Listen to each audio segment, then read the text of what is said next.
Hello Thrive Nation, and I've got a very unique special guest on the show today. I'm really excited to have our first psychiatrist registered in South Africa who's got an international calling, I believe. So welcome to the show, Dr Nai'm Moola. Thank you, Steve, and thank you for having me on your podcast. Brilliant. Now, I sent you this little WhatsApp from the New York Times saying that psychedelics are looking to reshape psychiatry. Before we get your background, which is an amazing story, you know, we've been offline chatting and discussing just what's happening with mental health and, you know, the crisis that the world's in. Tell us about this little article and just grab the listeners' attention, because we've probably got 5-10 minutes and then people are going to dial out, and, you know, people lose their attention 6 to 10 times every minute. So, of course. Thrive Nation, I've got an incredible doctor. He's got years of experience, and he's going to tell us why psychedelics are going to reshape psychiatry. Good. So yes, we're living through a renaissance at the moment, and it's what's called the renaissance of psychedelics. Starting almost 2003, 2004, it's been playing out behind the scenes. Unless you knew to look there, you wouldn't know the massive shifts in outlook that have been coming. So yes, this is true. You're right that we are at a point of a very crucial, what we call cutting-edge psychiatry, if you want to call it that, that's going to drop the whole model of DSM and ICD in the way we've structured outlook to psychiatry, to change the narrative into nearly one condition, really. One condition, Wow. and one condition that can be appropriately intervened on with one product if approached in a supervised way. Yes, that's psychedelics. So you're right, I agree. This article is low to the media. It's now coming to mainstream media, where if you sat in the journals, medical journals, these articles have been finding its way almost weekly into journals. So this is finally catching up with us. So someone's listening out there, they've got mental disorder, they've been diagnosed. I mean, give us the current crisis, or, you know, stats that are out there. It's just, you know, what I hear is from 56% increased anxiety over the last 2 years to 350% increased anxiety. Give us some real raw stats in Africa and beyond. Okay, I'm not going to commit to numbers and stats per se, but I'm going to talk to the general trend that's been playing out there. So even before COVID hit us, we were sitting in a pandemic of mental health. So if you don't know to look at this, our developed countries with the cutting edge availability of latest medications, therapeutic, have stats that just show prevalence and incidence increasing continuous. And of course comes COVID, and now you're right to talk into the hundreds of percent increase. The stats around suicide has been unbelievably high. Unfortunately, it's stabilized somewhat through the lockdown of COVID. It's picking up again. So no, a very poor mental health status to the world, and invariably it's driven by what we believe is mainstream psychiatry as well, which is part of the problem. It's actually creating more of the problem in the way we're approaching what we call mental health conditions.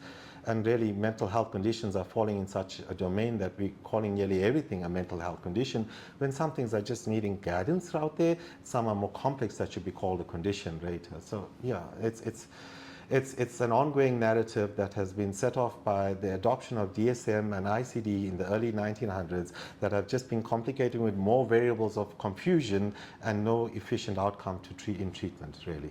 Okay. So truly what we do when you get diagnosed, you've been called either depression, anxiety, or whatever the mainstream diagnosis that you'll be evaluated for, you to meet symptom requirements to meet a diagnosis, 5 out of 9 symptoms or so forth, and then the diagnosis of the symptoms must be there for a certain number of time, and we give you a diagnosis, of course an arbitrary diagnosis, sat down and unanimously agreed to by all these grey-haired psychiatrists of last century, and decided, A, we'll call it that, or nay, we'll hold back on the diagnosis. But so that's what is the model of approach right now. We give you a diagnosis, then we turn to our formulary and we give you a medication approach based on the diagnosis, and we turn to our other formulary on therapeutic interventions, and we choose out of either cognitive behavior, dialectical behavior, psychoanalytical, psychodynamic, and give you an intervention from that, and there we go, you're now treated. Which really doesn't equate to now you're treated, and in most cases the formularies don't add to adjust experience of symptoms adequately by containing those symptoms. They've been strung together by a lot of randomized controlled trials done under university situations and driven by the pharma industry. So what you extrapolate from these trials are questionable, and how you utilize them in pragmatic functioning practice in the real world doesn't always equate to an outcome that they gave you in trial settings. And no one really treats for 6 weeks and then calls it depression cured or remitted. Really, the pathway is still going on. So logically, there's a fall short in outcomes and there's a fall short in interventions, but we sit in our proud seats to say, but we're doing well by our intentions, so we're good. But we're not, honestly. We're hurting ourselves to believe we're making a massive difference. We may contain the acute situations of anxiety, of suicidality, of psychosis, and contain them in symptom experience to being numb internally, but not necessarily unpacking a core that was driving the distortion of experience in the first place. And so are we really helping people, or are we just containing them in their dysfunction? Sure. Sorry, that was a mouthful. Lots to unpack there, because it just seems that a lot of people out there are getting these medications. Some of them are really helpful, like you said, in the acute stage, but long-term transformations not really happening. Some of the stats of the other guests on the show said 50% of corporate South Africa north of Baragwanath are on antidepressants. Long-term, it doesn't seem that actually it's solving the issue, containing possibly and helping people in the acute. But let's talk about, an integrative psychiatrist before we get into what a psychedelic is, because you've got a nice website, you're an integrative psychiatrist, and those are huge words. People might not understand what that actually means. It might seem esoteric to some people listening out there. And I just know that every single person that I've come into contact either has a psychiatric condition or mental ill health or knows someone. There is no one that doesn't struggle within their family or friends or personally with anxiety or depression or any of these conditions: apathy, lack of motivation, just tiredness, exceptional fatigue. So this is prevalent, and I said to you when we first met, I think this is the greatest area of shortcoming in medicine, from a diagnosis perspective, from scans. We spoke about, things where we can start analyzing, your EEGs and possibly things like SPECT scans. And so let's talk about what an integrative psychiatrist is. Put very simply, and that's the best way to put it, is a holistic psychiatrist. Someone that takes into consideration the whole individual, the whole aspect. When I say whole individual, their physiology, their environment, their drives, their motivations, their childhood variables, their exposure of belief values and systems that they live in confines of their mind. They structure this, look into variables of how ego was constructed in their nurture, and then reviewing this to a version that suits them better. So from if we have to break down first what in my understanding the core to all of psychiatry is a distortion of your survival state, your physiology. We have two basic physiologies. We've got rest and restoration and growth, and fight and flight physiology. And within a fight and flight physiology, we have an inundated release of adrenaline and cortisol as your hormones from your adrenal gland. Of course, these hormones are released for various functions in our body, but under this wiring of survival state and how the wiring comes about, it fires more abundantly, creating imbalances of primarily your dopamine physiology, and with a knock-on to serotonin physiology. There's the chemical imbalance created that we all talk about in depression and anxiety.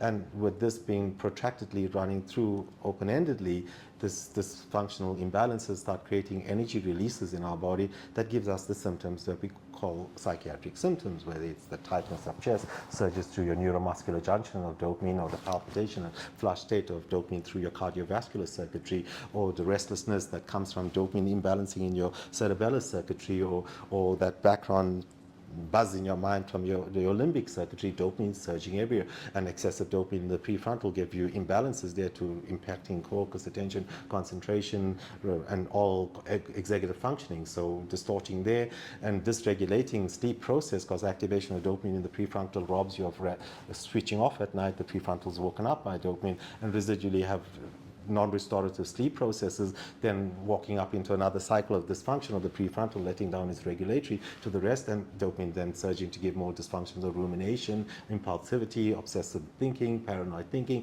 anxious thinking, all symptoms of psychiatry coming through this process. Okay. That invariably, if you watch the role of antipsychotics since the introduction and their utilization over the periods of time, they suddenly are starting off with antipsychotics. They're suddenly mood stabilizers.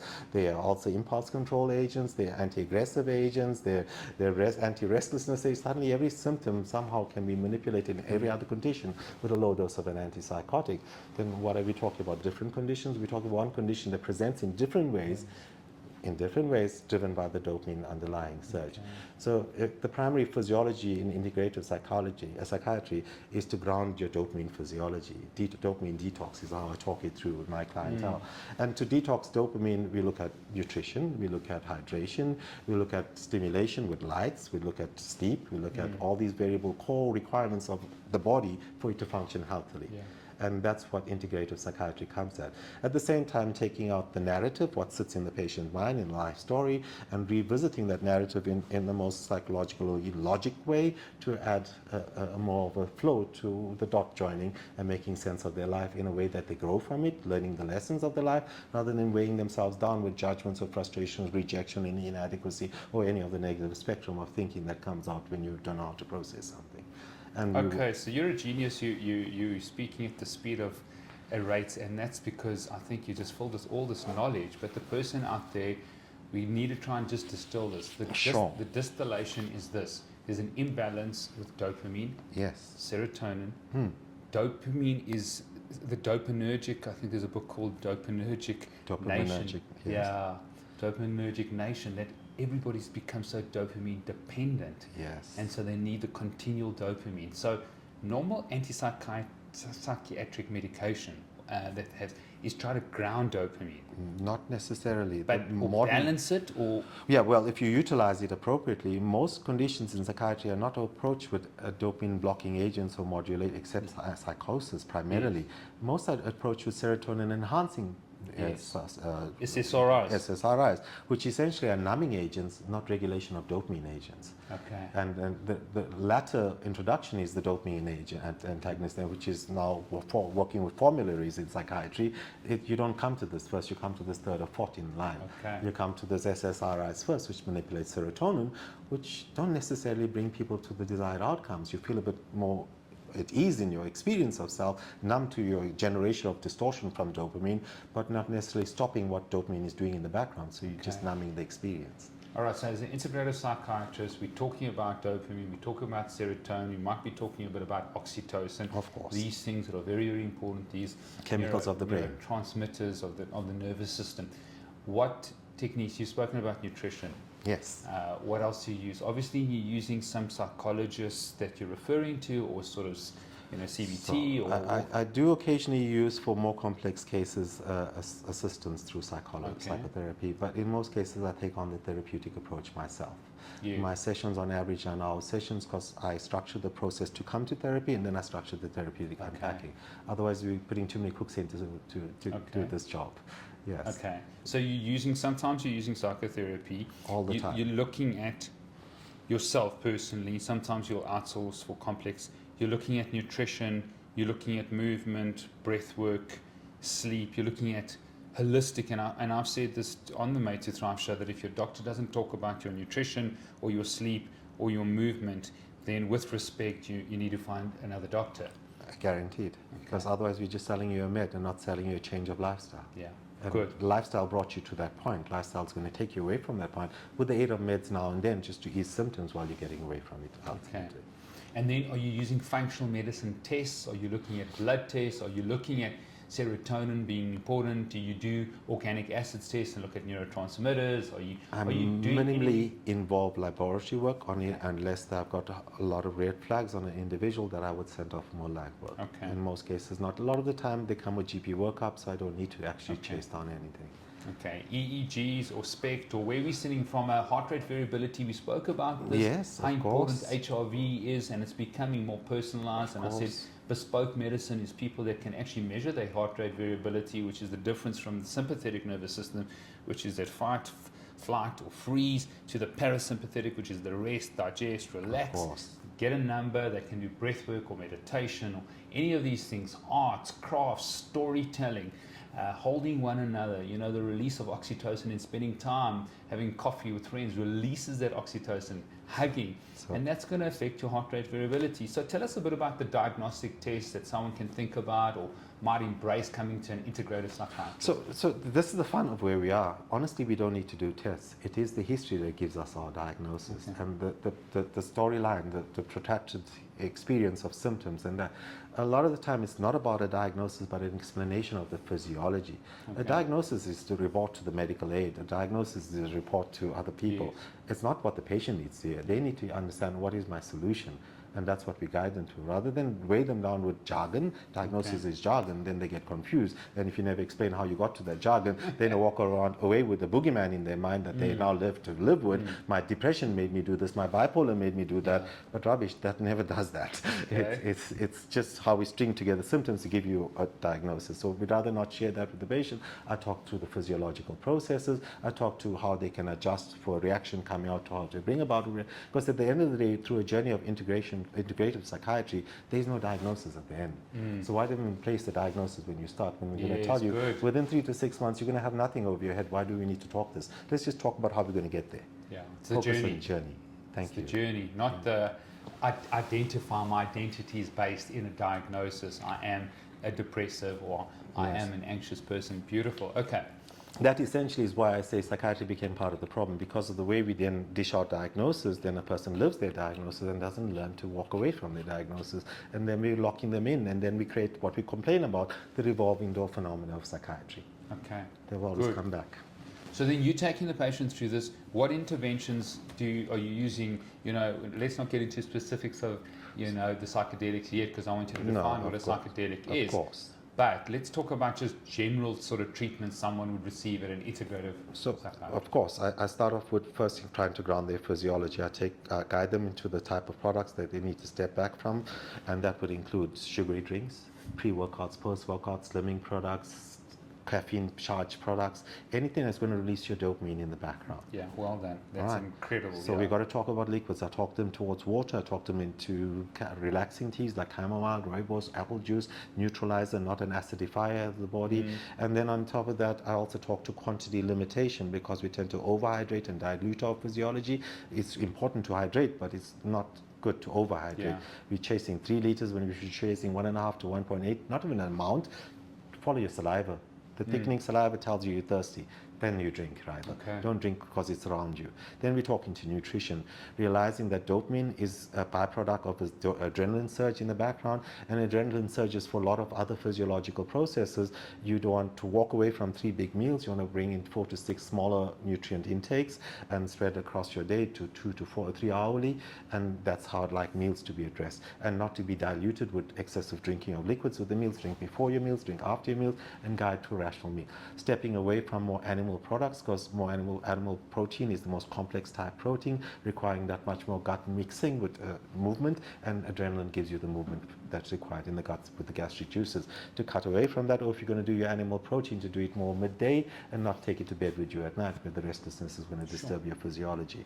Then we talk to light exposure. Of course, you and I had this discussion previously with the frequencies of your blue light and your green light, which stimulate dopamine to the prefrontal, leaving it more activated, then battle with sleep process. So we talk to sleep hygiene and light exposure, wind down techniques, mindfulness. Mindfulness is a big buzzword. It's all about being in the moment of where you are. We'll talk to those behaviors, having a wind down routine for about an hour and a half before your head's on pillow, putting your head on pillow and allowing about 15 minutes to go to sleep, and winding with certain techniques to get you there, not lazing in bed if you're not sleeping, and very, very much sleep hygiene around that. Then we're talking to move your body. Well, there's the guidance of 10,000 steps out there. We want to at least meet our 10,000 steps, but build up to it and not expect to just reach it, or spread it out through the day, because when you want energy, it comes from oxygen, really, not from caffeine. It's from oxygen, nutrition, hydration, and good rest. So move your body and you get more energy. Yet we sit down and say we don't have the energy to go do something, yet that doing something would give us the energy to come back and do more. So we catch ourselves in a trap of lies. We lie to ourselves we can't do it, and then we don't do it, and it gets harder to break that procrastination cycle. So then we talk to move the body, we talk to mindfulness behavior, meditation, to ground oneself, so that you're able to turn where your mind goes, to hold yourself and not engage thoughts, not engage sensations, and do that for 5 to 8 minutes at a time to train yourself just to be in an idle mind state. Your mind is trying to stop it from ruminating and attaching itself to thought process, which is what we do with dopamine antagonists to slow it down, but training it not to just run to that behavior is what we can do. Neuroplasticity is what we're talking about. So modern society trains us to come to master the world's knowledge. Doesn't allow us to train and master our mind and body first, then master the world. What we're trying to do with this integrative approach is take you to master your mind and master how you use your space of mind, how you hold on to information, give you coping techniques of, we talk about journaling, but you learn to take from journaling to then putting things into diary, to reminders coming out for trivial things in your diary, carrying journaling to then be thinking on paper, to catch yourself out for cognitive distortions or dissonance, which tend to be incorporated into our thinking patterns. Remember, thinking is not something was taught to us, it's something we stumble upon in our lives, and then we just then believe our thinking is gospel, and then we go work with the echo chamber and build on our stupid thinking sometimes, and then we lead ourselves into very traps of our mind, and ultimately you want to use the techniques of CBT, looking at cognitive distortion. That's where the journaling comes in, and you restructure thinking on paper and self-correct, rather being gentle with your thinking, not judging your thoughts. Always accept and embrace your thinking for what it is, to guide it to another. This whole journey of self-improvement is an embracing journey. You can't fight yourself to get to the next level. You've got to love yourself to the next level. Did you say you're a psychiatrist? Yes. Is that not standing out to this? It's just amazing. It's just wonderful to hear someone speak like this about lifestyle and how it improves your health, your wellness, your mental health, how important these things are, because it's not the narrative out there from psychiatrists. It's Let's not be the fair. narrative. Mainstream is mainstream because of what we are trained like in university, and so I don't blame myself or my colleagues for the way we came running into our world of our profession. But after doing it for a while a certain way, you should be able to step back and say, no, something's not right here. That's the only difference that's going on. Well, let's talk about your history then, your backstory, because I think that's important for people to realize how you got this. Before we start talking about psychedelics, let's talk about how you be able to step back and be so courageous and say, I don't think these patients are being transformed. Well, it's called being true to yourself now, isn't it? That's what this is about. You do have your own checks and balance, because at the end of the day, we're living your skin. You're living your skin to feel good about yourself by your choices, by what you do for a living. And so I did tell myself I'm going to step out there into my life and be the best version of what I choose to be in life. And I don't think I'm being true to that best version yet in the way I was doing it 3 to 5 years ago, which is where I was getting frustrated with that revolving door phenomenon. The same patient next year they're back, or somehow later down the line. Not everyone, others did get better, but more often than not you meet your clientele, and the joke in psychiatry is you'll never be poor as a psychiatrist. Of course, this is a revolving door out there, which is not fair to the patient though, but it's a private joke among psychiatrists. But the logic is that's what frustrated me. I mean, if we were meant to be doing something that was meant to be helping, why do we sell ourselves by all these latest protocols and as being knowing what we're doing when the numbers are not saying that outcome to us? So no, I'm just one which sat in it and contemplated about. I'm not saying others are not doing this, but I wasn't happy with myself, and that's why I started delving into researching alternates that I could do to enhance the outcome of my patients, or change the variables of outcome. At one stage I went to an angry stage. I just rejected meds, and I wanted to take everyone off meds and put them all on supplements and everything otherwise, which was not rational, it wasn't reasonable, it was an all or nothing kind of response to the moment. But then I've moderated, and I've utilized meds wisely, bring in a lot more supplements and do this, and this is trying to help me feel better about me, to make them better about them. The journey more towards integrative work came after the loss of my dad in 2017, and I was faced with my own existential crisis. What was this all about in the first place? Why did I become a doctor? My dad's gone now. He wasn't here to say well done to me anymore, and that. So it set me off thinking about what was this journey of life about in the first place on my own, and then the journey of psychiatry, and how better then could I apply my mind to all these variables, which is what brought me to where I am here. Sure. And let's be fair, I'm not your typical doctor. I didn't come through the mainstream straight A part and straight into med school and straight into my speciality. I was one that took the very scenic part. I went to engineering first, got kicked out of engineering for not applying my mind, not because the engineering is tough now, and then was adopted by a small department at that university called the Bachelor of Medical Science, which then took me through a very scenic path to medicine, and then from medicine to psychiatry, and then eventually. So I've had exposure to seeing things from different perspectives. I've also have had my own novelty-seeking lifestyle that have taken me to different experiences of my mind, and so I can talk from that, and maybe that's what loosened indoctrination of my mind, to be very blinkered in how to see things, and gave me the ability to look at it laterally a bit. wrong or right, that's what happened.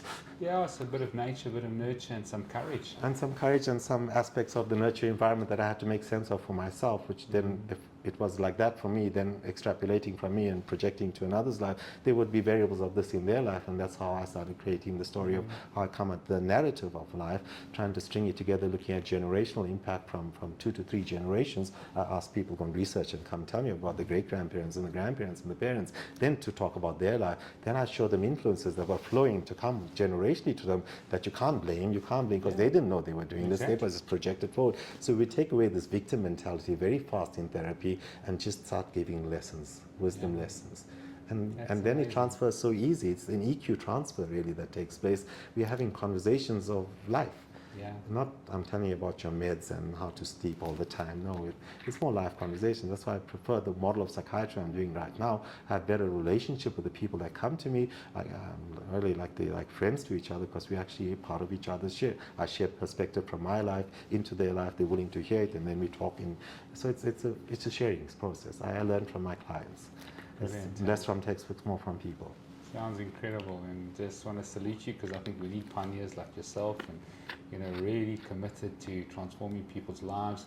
And like I said, mental ill health, it does need to be reshaped, and I think it is moving towards that. So many of the Made to Thrive tribe might have heard of magic mushrooms or MDMA, or they've heard of ibogaine, or they've done low dose LSD, and it's out there, and there's controversy. Should it be regulated? Shouldn't be regulated in certain parts? Ayahuasca ceremonies are becoming very, very popular. We're looking at marijuana and CBT and all these things, that are out there. And I think the person out there might be confused in terms of how, what, and when. And that's why I do think people like yourselves that are holistic, that are integrated, that are saying there are many different ways. We discussed there's no silver bullet. And in fact, we said, Made to Thrive, Hippocrates said, this thing that I stand by is that the greatest medicine of all, above anything else, is to teach people how not to need it. And isn't it so powerful that word doctor, docere, the Latin, is teacher. And so, I think that's what you're doing. You're teaching people, making these sort of connections from the previous sort of generations, and that holistic and integrated look, I think, is going to be the way of the future. But tell us about psychedelics, because I'm excited. There's many. I've been in practice 23 years, and I've treated a lot of patients with anxiety, symptoms and depression and real struggles with mental ill health. And some have been successful, I think, through journeys and using other health professionals, and others haven't. And some people are just really, really struggling and misunderstood and feel very lonely. But this is exciting me. So give us a sort of a stratosphere view of what a psychedelic is and the way you see the future with regards to psychedelics, medicine, and the possible regulation of this in South Africa.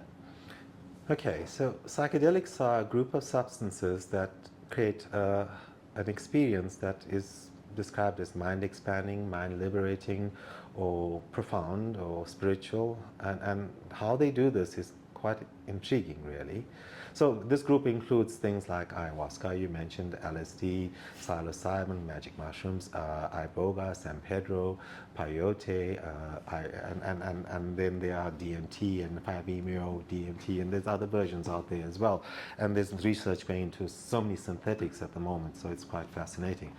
How does this class work? They work primarily, and there are other mechanisms of function. It's through a serotonin, the chemical serotonin 2A receptor.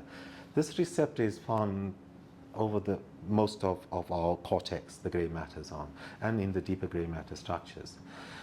This receptor, serotonin 2A receptor, when psilocybin activates it, or the psychedelics activate it, they bring on an agonistic effect of this receptors, in inducing more of the serotonin effect downstream. And by doing this, they bring about changes in the brain, and there's an area of the brain, areas of the brain grouped together called the dorsal mode network, DMN. This area of the brain helps regulate the idle mind. You can sit in your creative idle mind or worry mind, whichever way you use it, or switch you to conscientious mind on the other side, driving into deliberate behavior. So this area is manipulated by psychedelics to switch you primarily, into idle mind and force your prefrontal cortex offline. Your prefrontal cortex is your conscious powerhouse. You wake up in the morning, this wakes up, goes to sleep at night, this goes to sleep. So all awareness plays out today, all cognitive effects come out from there. So this is the control mechanism of the rest of the brain and the rest of the body. All primary directives are given out of there. And it is also where your ego defenses sit in your physiological ego defense mechanisms. It stops synaptic connection to areas of your brain that carry emotional memories of things you didn't know what to do with, or challenge your sense of self, or made you feel unworthy. So you block off memories through experience. And this is guarded by the prefrontal. Under the influence of psychedelic, you force your dorsal mode network into idle brain function, pulling your prefrontal offline and bringing synchronicity through to arrest the brain by serotonin surges and changes in frequency of brain.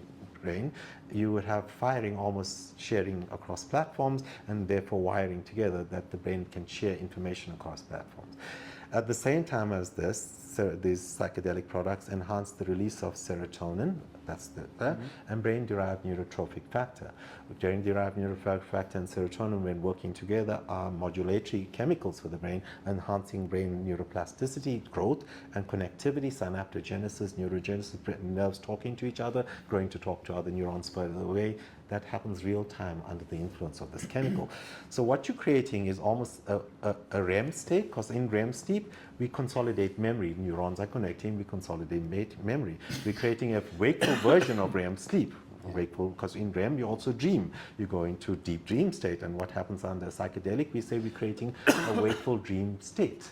So you're creating the control offline and going into your limbic part of your brain, experiential brain, and you're going to perspective of experience. And while you're going into there, the brain is now functioning on what we call a free energy principle. You heard about this? No.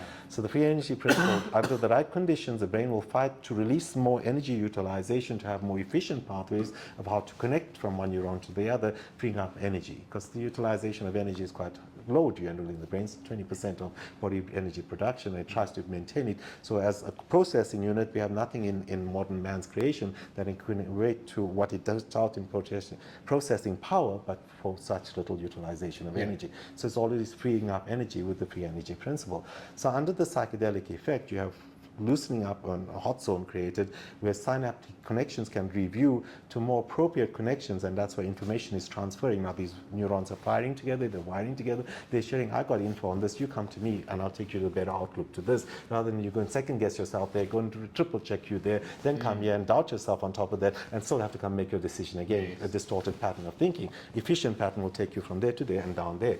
And so eventually under the influence of deep dose psychedelic treatment, you have rewiring of your brain taking place. As long as you primed up the information to outlook to change perspective in talk therapy, that's why the narrative of life, this rewires to enduring outcomes under the influence of the psychedelic through that 4 to 6 hour hotspot. They say you're doing 4 to 6 hour years of therapy in 4 to 6 hours of a psychedelic experience, depending on the model of psychedelic.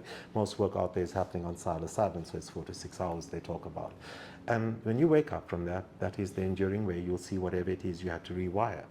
That's the profound way psychedelics work. To that extent, ketamine, the so-called pseudo-psychedelic, which is a dissociative anesthetic agent, is functioning very similar to that psychedelic functioning. It brings about dissociative experience. It's a dissociative anesthetic, so just before it puts you to sleep, it puts you in the zone of dissociation, and then you go to sleep. But in ketamine infusion, we keep them in that zone of dissociation. That means your prefrontal is pulled offline, you dissociate into your limbic cortex, and again, it has impact to BDNF, and that enhances neuroplasticity and overcoming thought blocks or creating new pathways of thinking, so you're not locked into a process that you would be in your mind. So that's how psychedelics work. But they're not a magic silver bullet approach. So you just don't take people and put them in a room and give them a psychedelic, because you've heard of people having bad trips, you've heard about knock-on experiences to psychedelics of dissociative re-experiencing and things like that can go wrong. And so the requirements is structured psychotherapies build-up, preparation or priming process, which can take months, getting, depending on the complexity of the individual, then going through experience, which is they call the journey, the medical journey. You sit in spaces held, two therapists will hold space with you. That's the model going on in Johns Hopkins and Imperial College of Medicine, and the individual is masked in eye masks and enclosed in the head over earphones, and is enclosed into their whole experience on their own in their mind, and only if they need support psychologically or physiologically are they engaged. Otherwise the work is happening in their mind.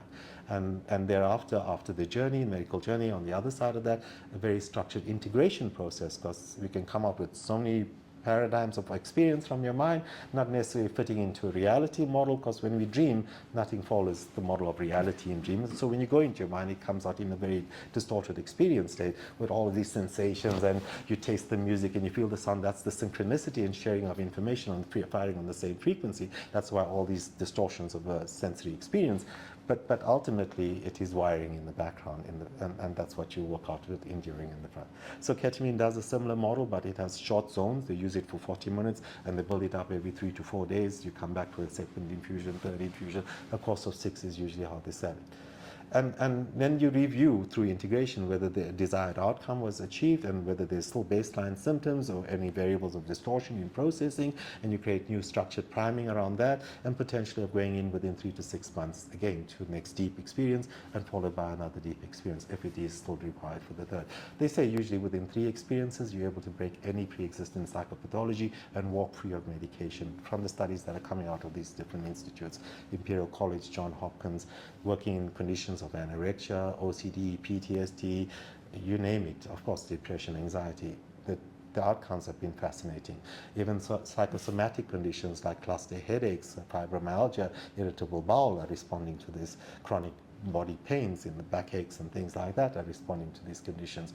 So people go for chronic pain modulation through ketamine infusion, or alternate microdosing processes, which are not yet legal, and that's why we don't talk too much into that space. But you can microdose nearly every psychedelic out there under the sun to have some subtle background benefit without going into a full sensorium experience, so subsensorium levels of activation.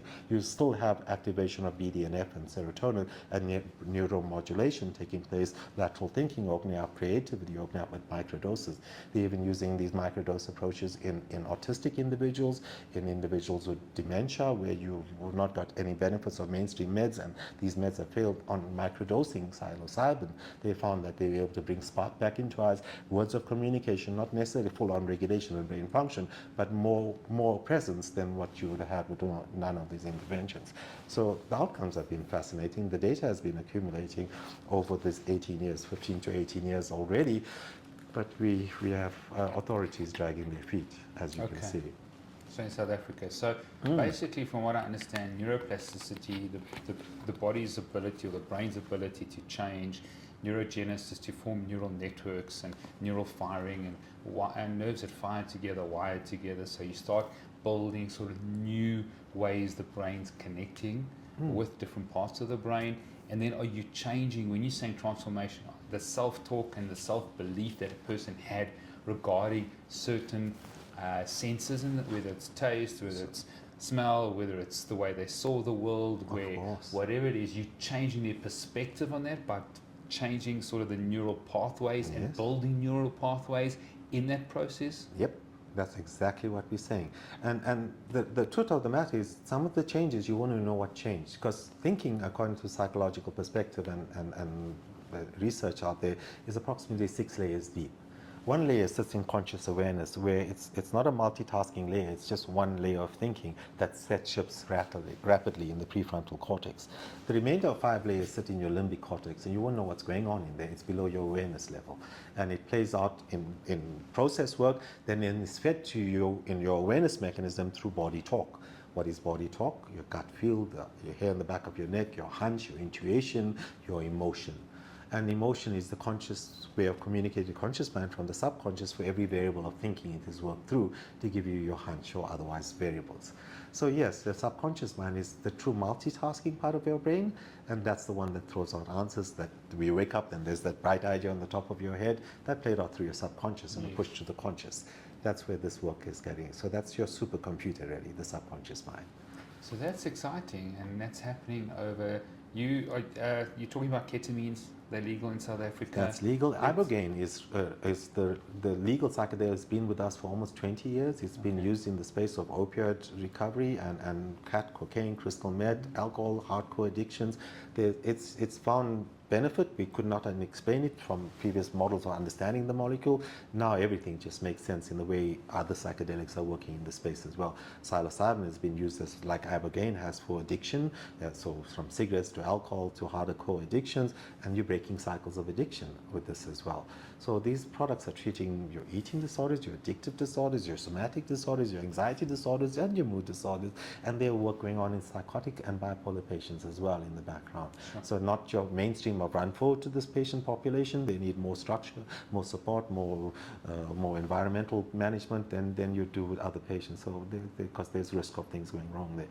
But there's still things going right there too, even in those conditions. So like I say, nearly every condition in psychiatry has been tried out with these products, treated with these products. So someone's listening now, they want to try a new way, integrative psychiatrist, currently in South Africa now, so you're using ketamines, you're seeing this transformation, you're seeing new synaptic sort of connections, you're seeing this neuroplasticity, neurogenesis, people from a subconscious mind, from that limbic side changing. Obviously you're saying pre-work, you're working at developing the person from a different belief system or perspective. They're working either with a psychologist or with yourself to change the perspectives, doing that pre-groundwork to make sure when they start that process, there is things to work with, and then afterwards there's post-workout in terms of the subconscious mind. Is that the journey here in South Africa? Yes, currently that is the psychedelic available journey in South Africa, and used appropriately, usually within a 6-month period, you can walk people away from medication with this journey, depending on the complexity of meds that they come forward with. Often, if they've been medication naive, you definitely get them away from you within the 6-month period, not requiring to be on meds beyond that, seeing you beyond that point. Wow. So psychiatry has a turnaround time, not a revolving door. Okay. So, and is this sustained transformation? Have you seen patients over like years? You see them like 3 years later, they haven't gone back to any of their psychiatric medication, they haven't gone back to any of those symptoms, they're living sort of transformed lives? Is that?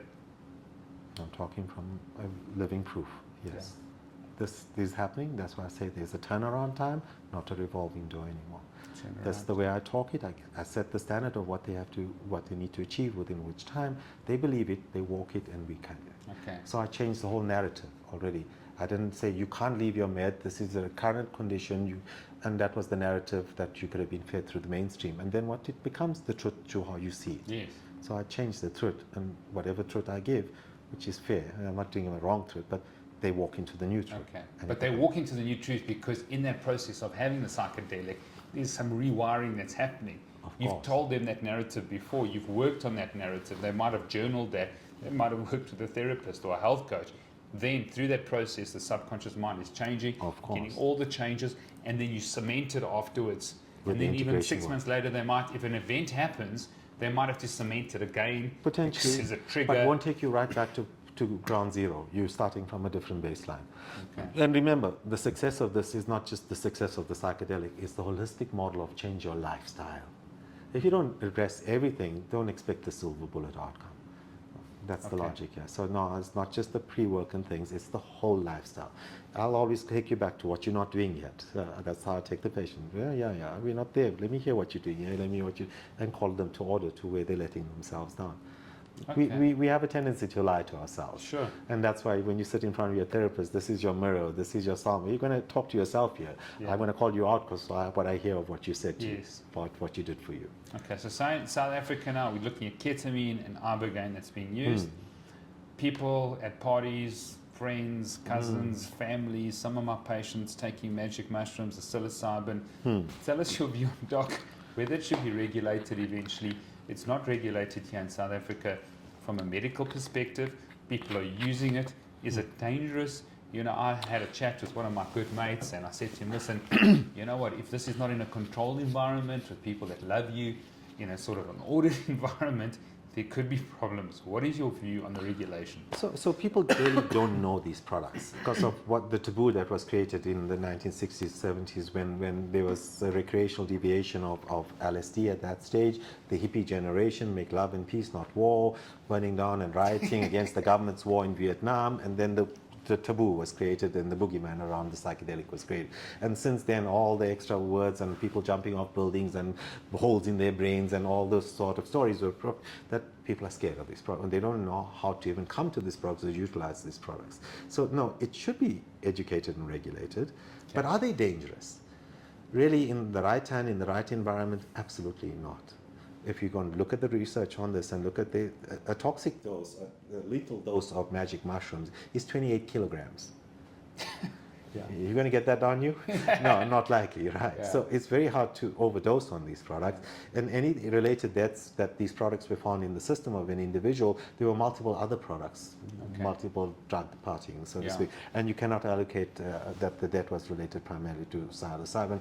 We don't know the mechanism. So there's no really direct accounted deaths to psilocybin either, and for that matter to LSD and other psychedelics. Though inadvertent accidental deaths of doing stupid things with your body in an uncontrolled environment, that's why I say in a supervised space, it is a safe product with people who know what they're doing with it. And there are people who are not in the medical field that know what they're doing with this product. However, from where I talk from a medical field, it needs to be decriminalized and then regulated and then controlled in the way there's guidance to how therapists need to approach this product and how to utilize this product in clinical care. Otherwise, no, it doesn't mean because now you're a psychiatrist and now the product is decriminalized or legalized, yet you know what you're going to do with it and how you're going to approach it. So training is required.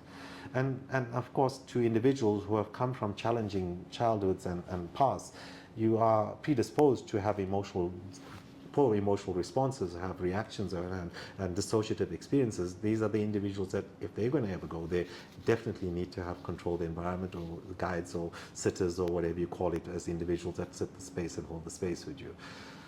But so there's not much danger in it. What you're saying, to overdose is going to be really tough. If you're in a safe community, then and you're with people and you're doing microdosing, there's unlikely you're going to have a detrimental side effect. Microdosing, no, there should be no side effect. Microdosing has no perceptual experience. Macrodose is where we're talking about control. Macrodose will give you sensorium experience and distortions of perception and time and everything. So no, there you need containment of that individual. They can't be driving a car doing on their own thing. They need to be in a controlled environment, not engaging in the world, but until they come out of the experience. So yes, safe. The psychedelic ibogaine, more the synthetic version, ibogaine is noted to have cardiotoxicity or cardiac risk and can be quite hard on the gut, and retching is no associated with it. But beyond that, cardiac risk, which then for individuals that they used it in the addictive processes and treatment of addiction, these individuals had substances and weaknesses of the physiology, and cardiac complications were common in them. Not that it is going to be a risk to all that take it. So they are high-risk populations, but generally most of these products, and specifically psilocybin, the cleanest of all psychedelics. So there's a gentleman, Professor David Nutt, out from the UK, and he's got an organization called DrugWise, if I'm not mistaken, and he's created a scale of all psychoactive substances and their impact to health and physiology and body functions and the society in general. The one at the bottom of that list is psilocybin, and the one on top of that list, alcohol. And in between, about a third up is your opioid analgesics, about a third down is your ketamine, benzos in between, and crystal meth. Heroin falls below alcohol, by the way, just to put alcohol into perspective to the damage it does to our brain and body. Sure. There's nothing that equates to alcohol as a drug that is destructive. Yet look at how legal it is. And it causes most of the complications we deal with in motor vehicle accidents, physiological complications of inflammation, alcohol, liver disease, brain dysfunction, the weakness of muscles, impact to your microbiome, inflammatory activation, you name it. Why are we still doing it? So these are absolutely safe products. However, they come with certain risks to emotionally charged people, and that's what you want to regulate against and control against. And appropriate usage, because let's be fair, when someone's under a psychedelic, they're vulnerable, and then the type of client or therapist over them can be unscrupulous, so they need regulation of that, the ethics and models of how you manage such spaces. There must be two therapists or control groups, that you're not controlling one person over one, and things can go wrong in such spaces. So there's a lot of ethics still to be discussed in the space, and of course, as much as the synthetic, the natural product works, they tend to come with nausea, fullness in the tummy. So there's synthetic, not synthetic, but natural, the extract of the natural product out of the mushroom.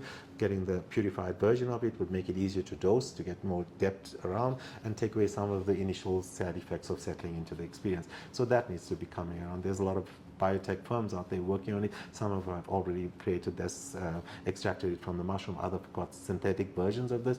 So there's a lot of work going on there. There's a trial in South Africa, the trial of the mushroom, that was meant to come forward during the 2020, but COVID came and knocked off a lot of trials. And that's relating to an energy halo shaman, a shaman out from the Cape, who was arrested when one of her clientele left the premises, and the police picked up. And so that trial is on hold while the constitution is challenged, and that's still coming forward. Okay. So there's work going on there. There's work going on at the University of Pretoria, where they're doing non-clinical trials, but there's discussions about setting up a research center and doing first human trials within South Africa, and a lot of us are holding breaths to that. There are a lot of organizations going on behind the scenes, expanding within the legal framework. Ketamine clinics of South Africa and others are going on out there. So there's work going on in the space. And I know there are other people who are trying to take on individual legal challenges, but I can't give you specifics on any. Sure. But I do believe within the next year to year and a half, we should see change, whether it's initially just purely a decriminalization process, which is all we really need initially. Decriminalize it so those who know what they're doing can step forward and start creating more work out there with data that comes to support the others who need to learn about it. Okay, so microdosing, pretty safe, be in a safe environment, make sure that people around you really hardly going to cause any side effects. Macrodosing, you've got to be careful, you've got to know who you're going to, probably under medical supervision. Of course. You know, if someone's listening out there, I know that either going to go for macrodosing, psilocybin overseas, or they could do one of your retreats. Maybe tell us quickly as we come to the end of the show what your retreats are, you know, how people can get involved. I know that you said it's very, very popular and you're seeing some significant change, because at the end of the day, we want lives transformed. We want people set free. We want people to live out the lives that they're called out to be within the communities that they love and want to be celebrated and feel safe in. That's what we want. We don't want people enslaved to finances, to pharmaceuticals, to anything. When you're enslaved to something and you desperately need that, there's almost shackles on you. And I think just empowering people to actually be free is you know, just part of just the human, you know, humanitarian way we should treat one another. So tell us a little bit more how people, they've heard this now they're excited, now people are going to start calling, what should they do, where should they go? So myself and a couple of psychologists sat down around the table and decided that we like where this is going, and we needed to set up something that's going to prepare us for where the treatment model is changing. So we've set up an organization called Equanimity, myself and two clinical psychologists, Anthony Townsend, Bradley Kallenbach. And with this process, we're incorporating the legal psychedelics available to us in South Africa. We use ketamine to loosen people's medication, to wean them off medications, prepare them psychologically with our preparation work, and then we take them to retreat and expose them to ibogaine in a controlled environment, preparing them, and that is the psychedelic that is legal in South Africa, and we utilize that to bring transformative change. At the same time, my group is working to do our initial, our international retreat, first international retreat out in Jamaica, where we'll be happy to work with psilocybin, where it's legal to work with psilocybin in Jamaica. So we're making arrangements, and we got arranged with the Jamaican authorities that we come there in December this year, that we can legally run a psilocybin retreat there to get our experience to come back and express our outlook here to South Africa. Yes. We need to bring the information back home. So there's work that we're doing out there, but currently we're working primarily ketamine in prep phase with the psychotherapy preparation and using ibogaine in the retreat model that we do. And it's been profoundly successful. You can go and look at our reviews on our website, equanimityretreat.com, and you'll understand more about the three of us that are running this process, and learn more into our colleagues internationally that are supporting us to bring us abroad as well, because they're fascinated by the work we're doing. But yeah, Brilliant. This is where we're going with this. And Brilliant. You're right, there's massive changes. That's why I'm comfortable to talk about it, because I've seen firsthand the differences over being a psychiatrist 15 plus years now. I see that I can make a change would feel good about myself, that it's enduring, so that I can feel good about myself, about that change. Brilliant. And where can people get hold of you personally? I've got my website out there, and my cell phone number is on my website, so it's easy to get hold of me. You can drop me a WhatsApp, and I'll get back to you when I have a free zone to have a quick chat. But of course, don't have a long expectation of a chat. Yeah. I'm quite busy. Otherwise, yeah, you can make an appointment with me. Come see me. I'm out in Fourways, above the Cure Day Hospital in Fourways. I'm on Southside Boulevard. Or you can see on my website, you can reach out to us there. You can find equanimityretreat.com, reach out to my group there, and yeah, any other way. I'm available to share information and knowledge and guide individuals on a better pathway. Brilliant. Better Dr. journey. Nai'm, you little health legend, I declare favor and blessing over you that you live out your calling and purpose. I'm so excited. I'm inspired by you to be. Your courage has been incredible. I think there's going to be a major change in mental ill health. We need it. Mental ill health is exponentially growing. It's starting younger and younger and younger. I'm seeing kids, you seeing kids, and it's just growing from all facets of life. People aren't coping. They don't have a reserve. So well done to you, and look forward to building our relationship and collaboration that we've got, because I think if we can bring people more through this process, we're going to just bring freedom to them and health and healing and all the things that they deserve in their lives. Thank you, Stephen. Thank you for that. You're right. We can only but help people, and then we grow ourselves in the community structure, what we're supposed to be here for everyone out there. Brilliant, brilliant. Good. Thank you so much. Thank you again.